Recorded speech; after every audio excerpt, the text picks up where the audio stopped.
I can do a lot of things on my own. I can prepare my own food. I can tie my own shoes. And ever since the age of 12, I can wipe my own butt.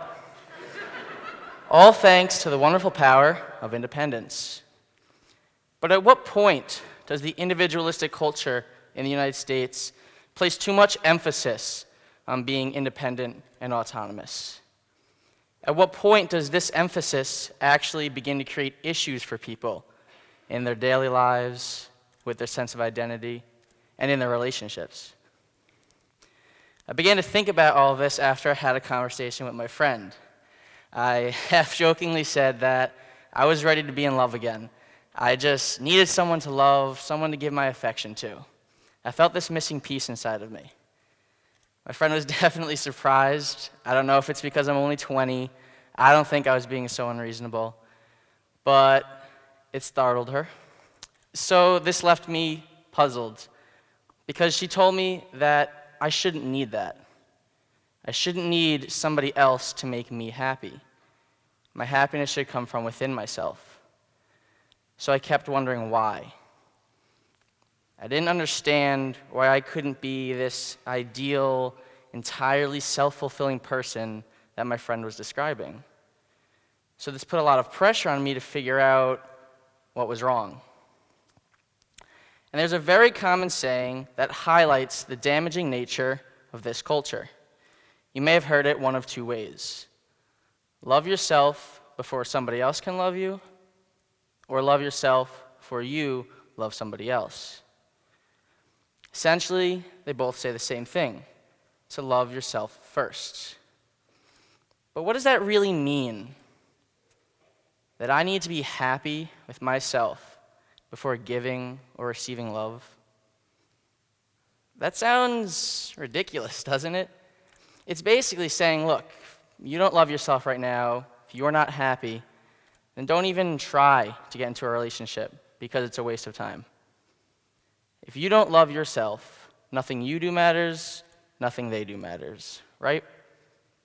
Wrong. That's straightforwardly wrong. Let's be reminded that we are all human beings. Well, most of us.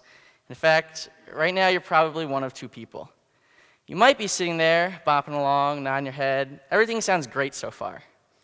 On the other hand, we have the love cynics. You're all sitting there rejecting everything. Love? No thanks. Romance? I'd rather throw up. Well, I hate to be the bearer of bad news, but regardless of the group you're in, you need attachment. Strong, emotional attachment. Yes, love cynics included. How do I know this? English psychologist John Bowlby is known for creating his theory of attachment. And the theory says that there's an evolutionary purpose for attachment, and how having this emotional and physical affinity for somebody else is actually important for our development. This would mean that attachment is biological. We experience a need for it from the very beginning of our lives. And I can already hear what the love cynics say next. 1, he did those studies on children. I'm not a child. 2, he focused on attachment involving caregivers. But further research has shown that even in adulthood, we still experience the same biological mechanisms that push us towards creating emotional connections with people. What this means is that we have an innate desire to form close bonds with people. If we push away love, then we're going against our own best interests. Creating these relationships is something that needs to happen, and it's something that is going to happen. You do not have to be happy with everything in order to experience meaningful relationships, both platonic and intimate.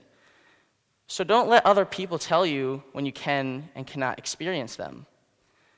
The only person that should be dictating your relationships is you.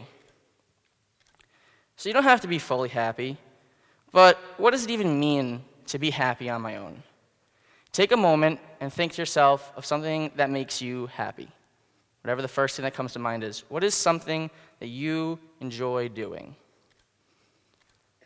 Now think to yourself, can you enjoy that thing if there were no other people on the planet? If you try hard enough, yes, you'll find something that you can do entirely alone. But the truth is that most things require at least one other person in some way. If I take all other people out of the equation and focus on just myself, then I'm only left with being happy that I exist. So for example, one of my first thoughts was playing sports, specifically football. I like to play football, but I need people to play with. I tried as a kid on my own to play. Believe me, it was hard. I'd take the ball, throw it to the other end of the yard, run over there as quickly as possible to catch it. It's not as fun. Even when doing things like playing the piano, the happiness is still not coming from within me. It comes from the piano. So I can get happiness from music, hobbies, sports, etc.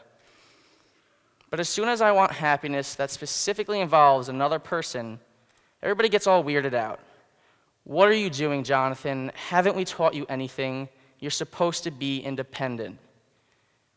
I don't see the difference between getting happiness from an object or from a person. Nobody has an issue with enjoying music too much. Nobody has an issue with enjoying sports too much. But a lot of people seem to have an issue with enjoying people too much. Why?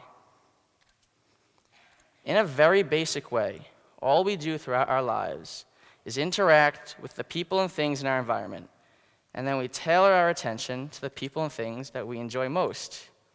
Naturally, we are inclined to give the most attention to people because of our need for attachment.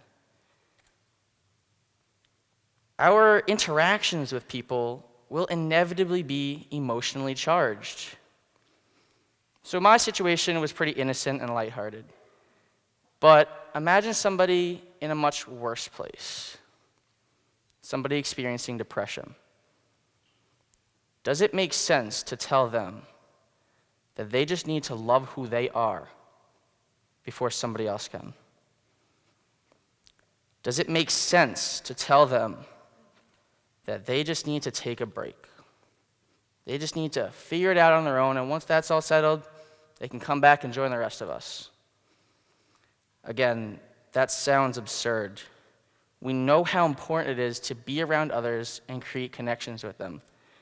We should be putting more of an emphasis on the roles other people play in our lives and acknowledge that it's okay to let others help us realize just how great we are. Now you may be thinking, well, what if this creates the exact opposite situation?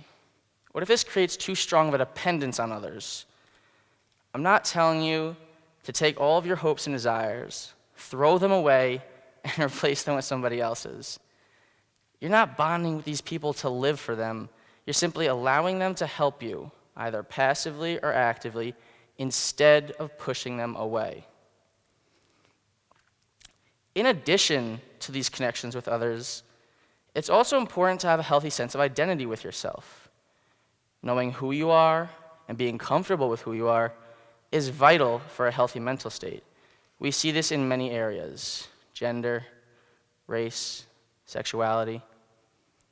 Having this comfort has a huge impact on your mental health. But love yourself first puts pressure on people to figure out why they're not okay enough to love.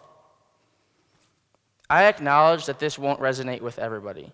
Some people do actually need to isolate themselves for X amount of time, and that works for them. But my point is that there shouldn't be a fixed viewpoint. Rather, it should be, what do you need? Can you love yourself right now, or do you need some help? I'm not suggesting that it's healthy to not be happy with yourself, but I am suggesting that shutting out love during a time in which you may actually need it is not a great idea. So, with that in mind, we start to think about what this topic really gets at. And there's an underlying mechanism there as well. What this topic also gets at is our misunderstanding of time and opportunities. We can't afford to live our lives waiting for the perfect moment, but that's exactly what we do. Why? Because that's what we learn. That's what we learn throughout our entire lives. This subtle message is embedded in so many things that we hold close to our heart. Love yourself first means wait until you're happy to find love. New Year's resolution means wait until the next year to start improving yourself. So if I have an idea and I want to start making myself into somebody I'm more proud of, but it's December, I should just wait for January and start then. That's the wrong mentality. And then the best one, that we have so much time to live. We have the rest of our lives ahead of us, so we don't have to worry. To that I say, so what? So what we have the rest of our lives ahead of us? That doesn't mean you should live at anything less than 100%. I'm not going to wait to live my happiest life. I'm not going to wait to make decisions that make me happy. Hopefully, I have a lot of time to do all the things that I want to do. But again, I'm not going to wait. This is all contingent on the assumption that we have a lot of time left. The sobering reality is that we don't know how much is ahead of us. So if you enjoy something, pursue it. It's as simple as that. If that doesn't work out, pursue something else. It is too often that we have excuses for not doing things, and loving yourself first is just one example. Again, I'm not saying that this is how it is for every person. Some people don't want a relationship. That's fine. But the point of this talk is that if you do, if you want to experience love, if you want to experience friendship, do not think that you need to love yourself first.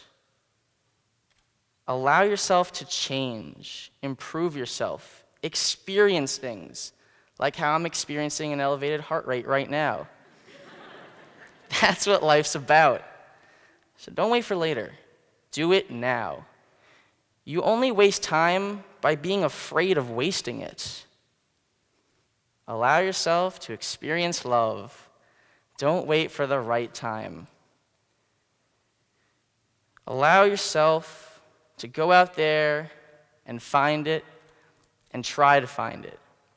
Okay, I know it's a bit harder to actually go and find it, but allow yourself to be open to it, because its difficulty shouldn't dissuade you from trying, or it shouldn't dissuade you from being open to it. I can try my very hardest to find love, and if it doesn't work out, then that's okay. At least I'm trying. At least I'm in an open mindset instead of waiting for things to feel right, because things may never feel right. Doesn't that seem a bit scarier than trying something and learning from it?